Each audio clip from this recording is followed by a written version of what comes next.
Hello बच्चों, good morning. बच्चों, मैंने पिछले वीडियो में आपको चेरापूंजी से आया हूँ इस पाठ के एक वाक्य में और 2-3 वाक्यों में क्वेश्चन आंसर्स आपको बताया था। तो आज हम आगे बचे हुए जो ग्रामर पार्ट जो है वो मैं अभी बताती हूँ। थर्ड मेन देखिए बच्चों, द्वित शब्द लिखिए। उदाहरण यहाँ दिया है आपको, उमड़ते घुमड़ते। उसी तरह 5 शब्द दिए हैं, देखिए बच्चों, ऊंचा नीचा, रीति रिवाज, कल कल छल छल, अगल बगल, ऊपर नीचे। यह है द्वित शब्द। नेक्स्ट मेन देखिए, रिक्त स्थान पूर्ति कीजिए। पहला, मेघालय की राजधानी है डैश। तो आपको वहां शिलांग ऐसे लिखना है और रेखांकित कीजिए, अंडरलाइन कीजिए, यानी आपको पता चलेगा कि रिक्त स्थान में कौन सा शब्द भरा है, ये आपको पता चलेगा। जब लिखोगे तब शिलांग लिखकर रेखांकित कीजिए बच्चों। नेक्स्ट, सेकेंड, चेरापूंजी शिलांग से 53 किलोमीटर की दूरी पर है। 53 क्या है? आंसर है। नेक्स्ट, मेघालय में हर कहीं पारिवारिक व्यवस्था डैश है, यानी मातृ सत्तात्मक है। फोर्थ वन, चेरापूंजी समुद्र की सतह से कोई 1300 मीटर ऊपर है। 1300 आंसर। नेक्स्ट, फिफ्थ वन, खासियों को समाज में डैश की दृष्टि से देखा जाता है, सम्मान की दृष्टि से देखा जाता है। यह हुआ रिक्त स्थान भरिए। नेक्स्ट बच्चों, जोड़कर लिखिए। यहाँ ऑलरेडी आंसर लिखा है, तो फर्स्ट वन देखिए, चेरापूंजी की सड़कें कैसी है? कुहरे से घिरी हुई है। तमाम दुकानों पर स्त्रियां सौदा बेचती है। थर्ड, चेरापूंजी में साल भर वर्षा होती रहती है। यहाँ देखिए बच्चों, उत्तर आपको आगे ही लिखा है। नेक्स्ट, नोंग क्रेम खासी लोगों का प्रमुख नृत्य है।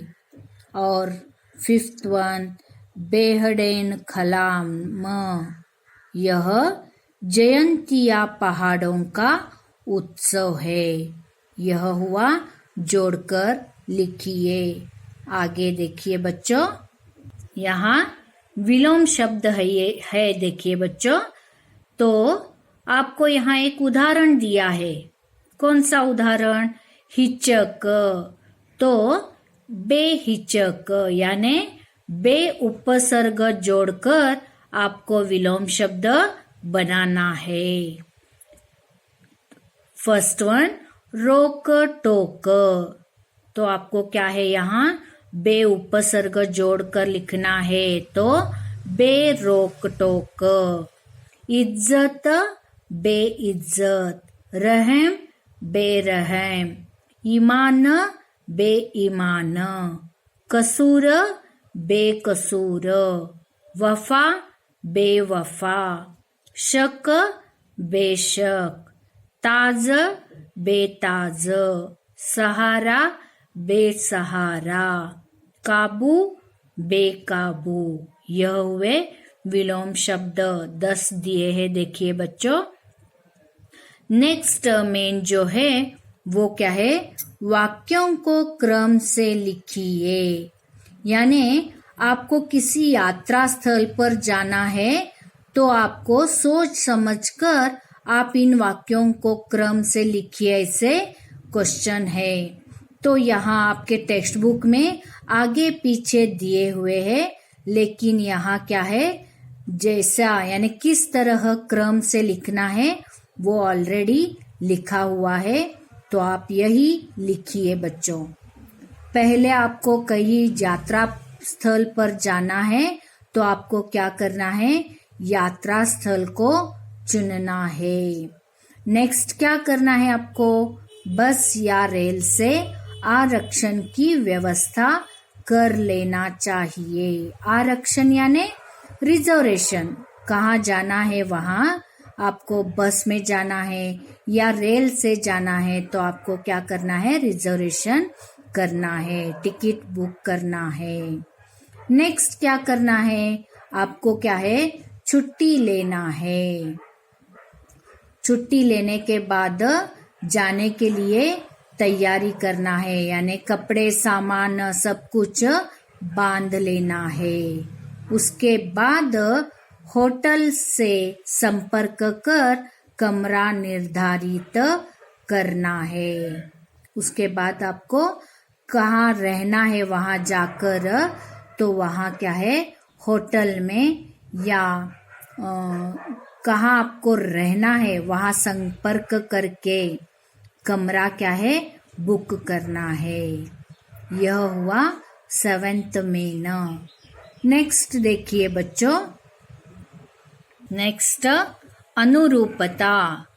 कर्नाटक बेंगलोर, यानी कर्नाटक की राजधानी बेंगलोर है, तो मेघालय की राजधानी शिलांग है। राजस्थान रेत का प्रदेश है, तो मेघालय बादलों का प्रदेश है। मणिपुर की राजधानी इम्फाला है, तो बांग्लादेश की राजधानी ढाका है। नोंग क्रेम यह नृत्य है, तो बेडन खलाम यह क्या है, उत्सव है। यह हुआ अनुरूपता। बच्चों आगे मैं आपको कुछ होमवर्क दे रही हूँ, वो आपको क्या है, लिखना है बच्चों। देखिए बच्चों, पेज नंबर 46 में है 9th में न संकेत बिंदुओं के आधार पर अपनी किसी यात्रा का वर्णन कीजिए। यानी आप किसी यात्रा में गए हैं तो यहाँ जो संकेत बिंदु दिए हैं वो आपको लिखना है। अगर गए हो तो कहाँ गए थे, किसके साथ गए थे, कब गए थे, कैसे गए थे, उस स्थान में क्या क्या देखा, और कोई विशेष अनुभव 1 या 2 वाक्यों में आपको लिखना है। यह होमवर्क दे रही हूँ। देखो बच्चों, नेक्स्ट और एक होमवर्क है, यानी 10th में न चेरापूंजी में साल भर वर्षा होती है, इसे अतिवृष्टि कहते हैं।